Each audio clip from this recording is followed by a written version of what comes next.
Halo guys, saya sekarang di Skopem Kopi Areng, Pelampian kopi areng. Flamboyan Kopi Areng. Nah, sebenarnya saya nggak tahu masalah tentang kopi ya, makanya kita tanya ke yang lebih expert. Sama Kang siapa? Saya Ganjar tapi dipanggil, bentar ya, biar lebih jelas. Iya. Tapi protokol jarak nih, udah 1 meter. Kalau itu sama itu udah 7 meter. Oke, saya Ganjar tapi biasa dipanggil Ibeng di Pelampian Kopi Areng, Sukajadi, Ciamis. Oke, jadi kalian kalau mau ngopi tempatnya asik di sini aja ke Jalan Sukajadi. Nomor berapa ya? Nomor 76. Nomor 76. Banyak tanggal Kamboja lah. Iya. Nah, yang jadi pertanyaan, katanya di sini bikin mesin buat kopi ya, Buat sangrai. buat sangrai atau bahasa Indonesianya buat apa? Roasting. Roasting. Bahasa keren roasting. Ya, bahasa kerennya roasting. Kalau bahasa Sundanya nyangrai. Nah, ada beberapa cara orang Indonesia merosting kopi. Ada dengan katel, terus pakai pasir. Nah, kalau kesininya mereka berevolusi menciptakan sebuah mesin. Nah, salah satunya Kang Ibeng menciptakan mesin roasting sendiri. Ya. Nah, itu terinspirasi dari mana bikin mesin itu? Awalnya saya juga pakai katel. Pakai katel. Coba pakai katel. Lama-lama pingin nyoba pakai yang tertutup. Kalau terbuka kan, katel terbuka jadi pakai tertutup. Beralih pakai kastrol. Dimodif di custom kastrol tapi mesin manual. Iya. Kastrol itu yang peragi apa? Ngaliwat tak. Dimodif lagi. Dimodif tapi masih manual gitu. Iya. Nah, yang kesini semakin banyak orang yang nyangrai atau suruh ngerosting. Saya kan capek kalau pakai manual terus, makanya saya berpikir, nah ini kastrol pakai mesin aja gitu, pakai mesin. Kemudian saya ngutak-atik, lihat di video, lihat di mana. Saya rubah si kastrol, pakai body, pakai rumahan, terus pakai dinamo. Jadi muter sendiri, pakai listrik. Itu bikinnya sendiri. Bikin sendiri. Itu kebiasaan ngutak-atik motor hebe. Iya. Gitu ya. Terus? Jadi habis itu cara yang pertama yang hitam tuh. Iya. Nah, kemudian saya berpikir lagi gimana caranya bikin mesin yang agak kekinian lah gitu ya. Iya. Pakai siklon kayak sekarang, kemudian pakai tombol yang loba, banyak lah tombolnya gitu kan. Kemudian pakai blower, dikeluarin asap dari tabung, kemudian dari cooling bin, pakai igator gitu. Jadi saya juga berpikir yang tadi bilang berevolusi, yaitu berevolusi dari mulai katel, kastrol pakai mesin seri yang pertama atau GR001. Kemudian yang agak kumplit, yang agak penyempurnaan dari 001, sekarang saya produksi di situ 002 mesinnya. 002. Udah komplit lah, tapi dalamnya memang masih pakai kastrol. Oh, dalamnya masih kastrol, kapasitas 2 kilo. Kenapa mesti pakai kastrol gitu? Itu alasan pertama kenapa pakai kastrol, karena hasil dari manual itu cukup bagus pakai kastrol. Kemudian seri pertama bagus juga. Nah, saya berpikiran ini kastrol juga bagus untuk sebagai bahan tabung roasting. Karena ketebalan itu kurang lebih 3 mili lah. Nah, tapi saya juga sekarang berpikiran sekalian info juga ya. Saya juga nerima orang yang mau bikin mesin. Silakan mau gimana. Terus kalau mau pakai stainless, saya pakai stainless gitu ya. Kalau pakai asal jangan pakai emas lah. Terlalu mahal itu biayanya kalau pakai emas. Nah, kalau pembiayaan membuat mesin ini untuk kita bicara jual aja ya. Iya. Kalau jual itu saya di angka 18-19 juta lah. Kapasitas 2 kilo udah full spec. Ada siklon ya, udah ada agregator cooling bin gitu. Jadi tinggal si tukang nyangrai tinggal ngatur-ngatur itu aja di mesinnya. Kayak katup suhu airflow udah ada juga gitu. Jadi udah tinggal ngatur-ngatur di situ. Jadi menerima juga sih.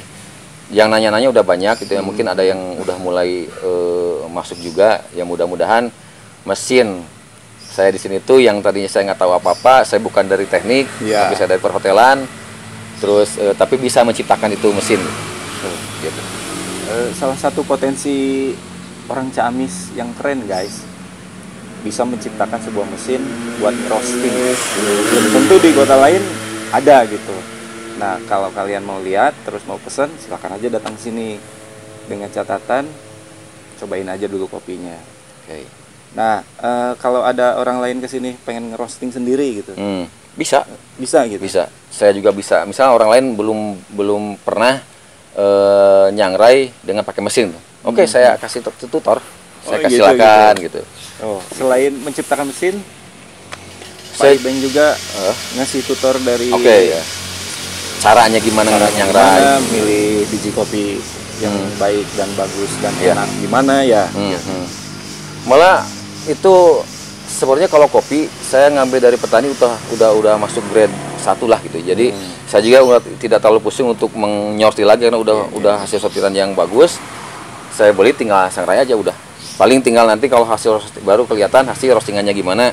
Ya kadang-kadang ada yang beda, ada yang orang bilang belang atau putih 1-2 itu wajar lah karena yang nyortir juga di petani kan mungkin terlalu banyak, nggak terlalu fokus juga. Betul. Nah, biasanya ngambil biji kopinya dari petani daerah mana? Nah, kalau saya memang cinta lokal. Ya. Kalau Robusta itu pasti dari Ciamis. Ada yang dari Ranca, Panumbangan, Panawangan, Kalijaya itu saya ambil. Itu kadang dari Panjalu gitu. Nah, kalau itu Robusta, kalau karena Arabica itu di Ciamis belum banyak, untuk sementara saya ngambil dari daerah lain. Oh iya iya. Nah, dari luar Ciamis Dari luar ya. Ciamis Iya. kayak Garut atau Bandung, Palasari atau mana Gayo gitu kan Bali. Nah sekarang juga tapi Ciamis sudah mulai ada Arabica yang enak lah, bisa diperhitungkan untuk dijual di kedai. Iya, iya. Kayak dari Sukamantri, dari Kang Haji itu dari mana tuh, dari apa sih? Sukamulya juga ada, udah mulai banyak gitu. Dan rasanya memang udah mulai ngerti sih mereka petani untuk gimana perlakuan ke tanaman, Iya. kemudian hasil petiknya gimana, itu udah top lah, bagus. Iya, iya. Hebat. Nah, kebanyakan orang Ciamis dan luar Ciamis biasanya itu sukanya kopi yang kayak gimana kalau di sini? Kalau di kedai saya sendiri itu sekarang antara kopi kekinian, maksud kekinian itu yang kayak base-nya espresso, kopi pakai susu, es kopi susu. Kalau di saya itu masih 50-50, masih banyak manualan kayak V60 gitu kan, yang pakai es kekinian juga ada. Ya, karena memang saya mempertahankan si cita rasa kopi itu tersendiri supaya tetap orang bisa menikmati ini loh kopi. Jadi tidak dicampur dengan yang lain. Tapi balik lagi selera ke pelanggan itu nggak jadi masalah. Yang penting kita tetap ada kopinya gitu di minuman tersebut. Ingat guys, karena pahit juga bisa dinikmati seperti kopi ini. Nah, kopi flamboyan ini juga ada kemasannya juga. Kalau kalian nggak mau ngopi di sini, kalian bisa bawa ini ke rumah masing-masing, tinggal order aja ke sini atau cek aja Instagramnya di @skopem, SKOPPM. Ada juga nomor WA-nya dan juga Facebooknya, semuanya ada lengkap. Rasa-rasanya juga ada. Ini hasil produksi orang Ciamis asli. Nah, kalau segini tuh dijualnya berapa? Kalau Arabica itu 200 tergantung gram. proses ya. Kalau proses full wash gitu misalnya per 200 gram itu kurang lebih 70 sampai 75 lah. 7.000 per 200 gram ya. Kalau Robusta itu per setengah kilo begini, Setengah kilo. 60-an lah, 60.000 setengah kilo itu. Apa bedanya ini sama ini? Ini sebenarnya lebih banyak Lebih ya. banyak. Kalau saya misalkan orang yang nggak terlalu tahu tentang kopi, ini lebih banyak. Mendingan yang ini 60.000 ya. Ya, Kalau ini 60.000. 75.000. Nah, apa yang membedakan ini? Bedanya pertama kita bisa membedakan dari segi rasa. Iya. Kalau Robusta itu pahit flat gitu kan. Nah, kalau kenapa jadi bukan murah sih, kalau dibandingkan Arabica memang lebih murah. Iya. Tapi bukan murah dalam artian karena memang pasarnya begitu kan. Iya. Pasaran Robusta segitu. Jadi kalau Arabica itu complicated, maksudnya rasa itu banyak sekali, dari mulai rasa fruity, terus aromanya gimana, rasa asamnya gimana. Nah kalau yang Robusta itu hanya Satu pahit rasa. satu rasa. Paling ada juga Robusta yang rasanya itu bawa-bawa rasa ke kayak di Rancah itu ke coklat, rasa coklat, harum coklat. Kalau Panumbangan beda lagi karakternya, itu ke gula aren, manis-manis gula aren. Nah, jadi setiap karakter kopi itu berbeda, guys. Beda. Ada karakternya coklat tadi, terus gula aren. Terus kalau kamu karakternya apa? Buah-buahan. Buah-buahan. Itu combine lagi sama para baristanya agar kita bisa menciptakan sebuah pasar pencinta kopi gitu. Sejak kapan sih ini? Kalau kedai saya itu kurang lebih 4 tahun ya, 2016 sampai sekarang ya kurang lebih 4 tahun lah. Dan malah sekarang udah terbentuk juga komunitas kopi Ciamis yang disebut CIDIS itu, Ciamis Daily Kopi. Itu saling sharing gitu kan. Cupping bareng, ngetes kopi dan lain-lainnya. Kita saling membantulah supaya khususnya kopi lokal Ciamis, terutama mungkin Robusta, itu karena karakter tanah Ciamis itu cukup untuk Robusta, itu kita dinaikin bareng-bareng lah, supaya ada ciri khasnya. Juga bisa memajukan para petani kopi lokal. Ya, lokal. Cintailah kopi lokal, produk lokal. Iya betul. Nah, kalau segelas kopi ini harganya berapa? Nah, ini kalau yang saya bikin ini karena tubruk kurang lebih harganya 7.000-8.000 lah kalau tubruk. 7.000 guys. Kalian bayangin beli kopi ke daerah Rancah atau Panumbangan atau terus ke Mantri dengan harga segini, kalian bilang itu mahal, wah itu keterlaluan ya. Diproses lagi dari biji kopi yang mentah, terus di roasting, terus dibubukin lagi ya, di grinder, digiling. Jadilah hasilnya ini, makanya kita coba minum dulu, Kalau saya pakai susu guys. Ini P60 bersusu.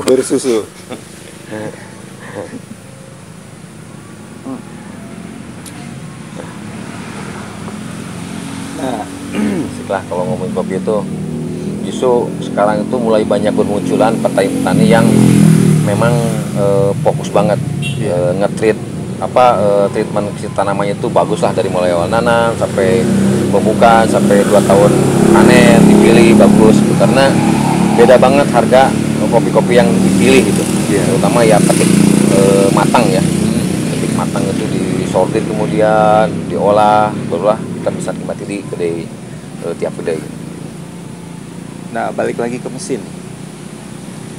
Ini mesin waktu pembuatannya itu berapa lama? Oh, waktu bikin mesin ya? Iya.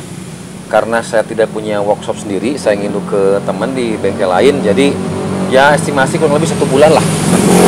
Tergantung juga, kalau misalnya di situ yang ada kerjaan 2 minggu beres. Sama karena terbentur dengan pekerjaan lain, si tukangnya. Jadi estimasi sebulan lah. Jadi Kang Ibeng itu bikin dulu gambarnya, ini mesti gini, baru kasih ke dia. Tapi saya tetap ngontrol di situ, diam gitu. Jadi posisi ini di sini, jadi diarahkan lah. Diarahkan. Sampai ke kelistrikannya juga kelistrikan pun diatur sama saya. Kemarin manggil orang listrik, harusnya gimana. Jadi akhirnya ketemu itu sebenarnya masih simpel tuh kelistrikan saya itu, karena ada yang lebih rumit yang katanya pakai relay apa gitu. Ya mungkin saya juga kedepannya mau bikin mesin lagi yang penyempurnaan dari ini, jadi supaya lebih tetap semakin ada update daripada mesin yang saya bikin. Tapi udah sempurna guys, jadi si roastingnya itu kering terus rata ya. Renyah kelihatannya, itu kelihatannya loh. Belum lagi di grinder nanti. Oke Kang, Kang kan pecinta kopi ya. Nah, manfaat kopi untuk kesehatan tubuh kita itu buat apa ya? Kayaknya banyak ya. Bisa buat diet, bisa kopi kata orang. Gitu ya. Kemudian ada juga kopi dengan jenis tertentu yang bisa membuat vitalitas juga ada. Gitu ya. Itu konon katanya. Konon katanya. Nah, yang terutama juga kalau yang saya rasa itu bisa menaikkan rasa kita, misalnya gini, nge-booster itu menaikkan semangat Oh, gitu. iya, Jadi iya, iya. fokus, menghilangkan stres juga. Nah, itu salah satu atau salah dua manfaat daripada kopi tersebut gitu. Tapi banyak juga orang yang dijadikan terapi terapi kopi, kayak harum kopi gitu. Terus banyak kan kopi-kopi biji yang udah disangrai disimpan di ruangan atau katakanlah di mobil untuk menyerap bau-bau yang tidak sedap gitu kan. Betul. Itu efek yang secara tidak langsung kita juga menghirup kopinya akan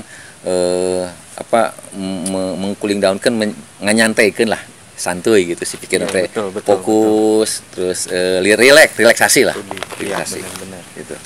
Oh, ternyata begitu ya.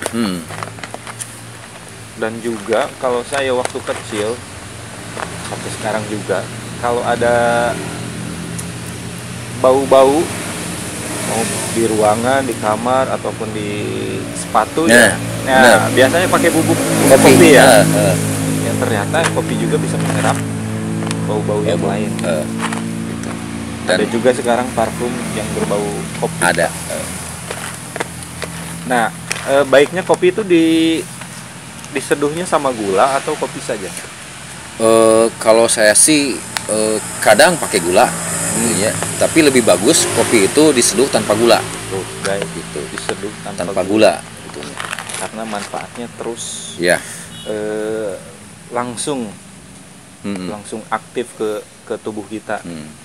Itu justru kopi tanpa gula itu dengan ya kopi-kopi kayak begini ya, kopi-kopi yang di kedai itu sangat menyehatkan sekali gitu. Karena ya tahu sendirilah gula itu efeknya gimana gitu kan. Tapi ya memang kadang saya juga kalau udah terlalu banyak kayak ngetes kopi habis, yang saya kadang-kadang pingin juga rindu kopi pakai gula. Dan saya juga tidak terlalu ini ya pakai waktunya pakai gula aja, tapi gulanya memang saya pakai gula aren yang asli, gula kawung lah. Oh gitu. Balik lagi ke selera guys. Selera. Kalian mau pakai gula putih, gula aren, atau pakai susu, pakai krim, itu bebas. Yang penting dicampurnya sama kopi gitu. Nah, kenapa sih kopi bisa dinikmati gitu? Padahal kan pahit. Jadi yang pahit itu tidak selamanya memahitkan. Hidup aja pahit. Tapi kalau merasa hidup udah pahit, jangan minum kopi. Karena yang pahit itu kadang di satu sisi menjemukan, tapi di selain itu orang banyak yang suka pahit banget. Kayak kawan kita. Siapa itu yang mengbengnya, siapa pahit terus kopinya tuh. Terus ada teman saya terus selalu pingin pahit. Double espresso. Bukan double lagi, triple dia. Ya Allah, triple. Saking nggak kerasa mungkin pahitnya ya. Unik lah kalau ngomongin kopi itu. Orang bilang kan segala macam persoalan bisa diselesaikan di kedai kopi. Kayak Aceh, di Aceh itu kan ngobrol orang lawyer segala macam, ngumpul di kedai kopi, beres masalah gitu. Salah satunya itu lagi pakai buat kecantikan masker, karena banyak betul, juga betul. Saya juga yang minta bekas espresso tuh dibawa, kemudian mungkin si ampasnya diolah lagi mungkin terus pakai masker gitu. Itu manfaatnya yang lain ya dari kopi itu, dari mulai tanaman, daun, si kulit kopinya sendiri itu manfaat semua, tidak ada yang terbuang. Malah sekarang di kota-kota besar itu udah mulai banyak dijual kaskara, teh kopi. Jadi teh kopi dari si kulit kopi, ceri kopi yang warnanya itu merah atau kuning, itu dijemur, itu dijadiin teh, enak banget. Tanpa gula. Ya itu selera lagi lah. Iya, pakai gula, pakai es, kemudian pakai lemon. Nah, kalau kopi, biasa kalau saya minum kopi hitam ya. Kalau bahasa Sunda mah pak sereset di lambung gitu. Oh. Itu kan ada kopi arabica sama robusta. Nah, biasanya yang salah satu itu nggak nyaman. Iya, nggak nyaman di lambung. Naikin gitu. Asam lambung gitu. Iya. Oke, itu memang banyak kasus seperti itu, terutama mungkin ya saya juga nggak terlalu paham banget. Orang minum arabica karena acidity atau keasaman arabica lebih tinggi daripada robusta. Jadi minum Arabica langsung kontak ke mah atau ke lambung gitu ya, menaikin asam lambung. Tapi banyak juga teman-teman saya yang cewek ya, yang datang ke kedai, dia bilang, aduh saya kalau minum kopi itu katanya suka langsung kontak ke lambung atau gimana. Saya bilang ya cobain dulu ini pakai robusta tanpa gula. Tapi akhirnya dia malah ketagihan beli terus, jadi nggak ada masalah gitu dengan kopi tersebut. Memang betul. Jadi setiap kopi itu punya karakter. Kalau Arabica asam ya, kalau robusta ya ringan-ringan lah gitu, pahitnya lebih dominan pahit. Lebih dominan pahit gitu. Kalau saya sih punya lambung, suka pakai resep gitu. Pakai resep. Biasanya robusta, tapi pakai susu. Gitu. Naksini. Tua geng.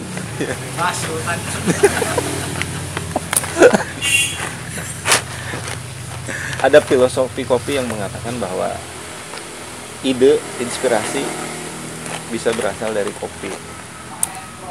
Dengan kita nongkrong di sini ngopi, muncullah ide-ide. Setuju Pak. Ide-ide gila, ide-ide jahil, brilian, ide-ide jahil.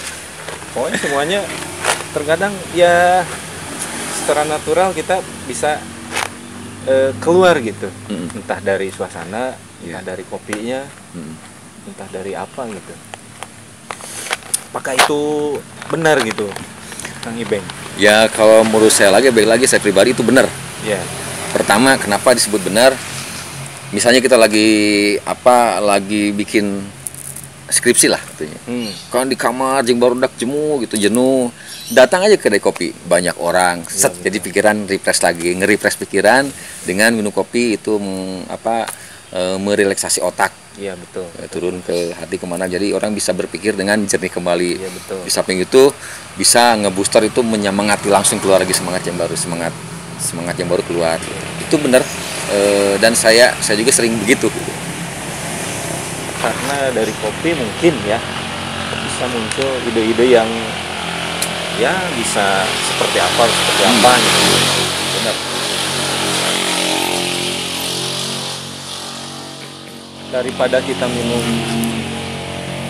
minuman yang campuran apa gitu, misalkan minuman kekinian yang rasanya manis banyak gitulah, mendingan minum kopi aja yang benar-benar dari alam gitu, natural, anjurkan gitu. Nah, untuk pemesanan kopi nih bisa kemana nih, Kang Ibeng?